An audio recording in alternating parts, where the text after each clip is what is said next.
Habakkuk 2, I will stand, no, you're good, 2, verse 1. Thank you. I will stand at my watch and station myself on the ramparts. I will look to see what he will say to me, and I will answer, and I will give to this complaint. Then the Lord replied, write down the revelation and make it plain on tablets so that the herald may run with it. For the revelation awaits an appointed time. It speaks of the end and will not prove false. Though it linger, wait for it. It will certainly come. All right. So we are all familiar with write the vision, make it plain, correct? All right. So I was really encouraged by a meeting. I can't talk about the meeting yet because I don't know where we are. But Tuesday we had a great meeting here. If you came, you know all about it. It was awesome. And what I was thinking about is when you have things happen, most things that do happen for you in your life is because you wrote the vision and made it plain.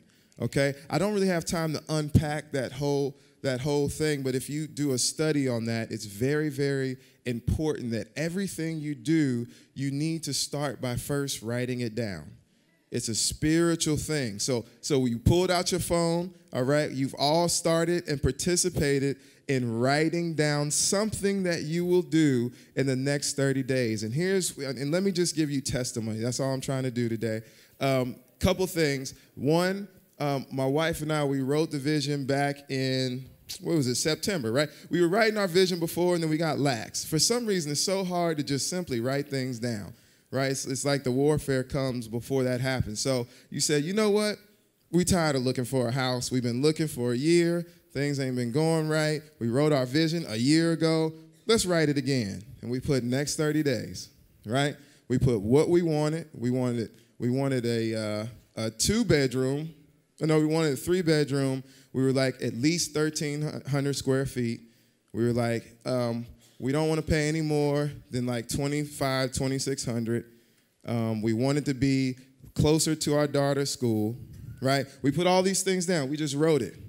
Simply wrote it down, believe for it, pray for it, put the kind of car we want, believe for it, pray for it. 30 days later, come on, somebody. Look, 30 days later, all of a sudden, we're going around searching for places. Now, we happen to have passed our apartment, our condo, rather, that we 1,000 times. But it wasn't until we wrote the vision, right, and actually, all of a sudden, things just started to open up. And when I tell you, not only did we get what we asked for, he added 500 extra square feet onto it, right? Gave us that 3rd bedroom, got a little balcony. I mean, our room is nice. Like, I could run around in circles in it. We got the open-up closet, everything for $2,600 near Woodland Hills. Come on, somebody. Can you? Then I wrote it down for the car that I want. Messed around. I said, I'm going to get 2 cars for one. Went to a lot, got those 2 cars, the one I had prayed on 30 days before. I looked at it. I said, I don't like that price. I'm going to pray. Price came down $5,000. I didn't even have to bargain for it.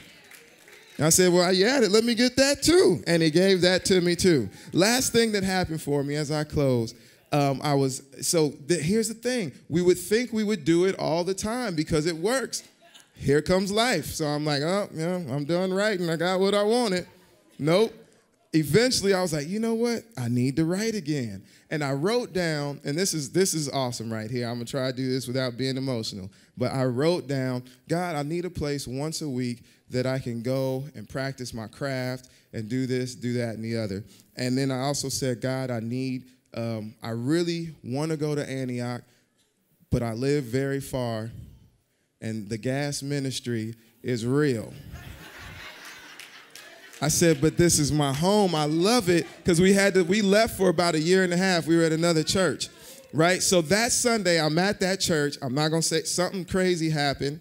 And I had just prayed 10 seconds before. Something then crazy happened. So I left out because I was like, God, I need you. This is not the place for us. They're great people, but I need to be at home.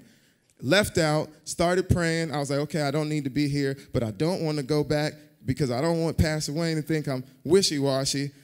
I just need you to do it for me. The next day, Pastor Wayne calls me. and says, man, Aaron, God put you on my heart, man. I'm trying to do something new, and I want to start this thing called the First 5, right? And I would like you to be a part of it. Now, when I wrote down, I want a place to practice my craft, I was thinking comedy. But God opened that whole thing up, man, to walk me into something better than I could have ever thought or imagined. So I'm just here to encourage you guys today. Write the vision, make it plain, and I promise you, you will see it come to pass.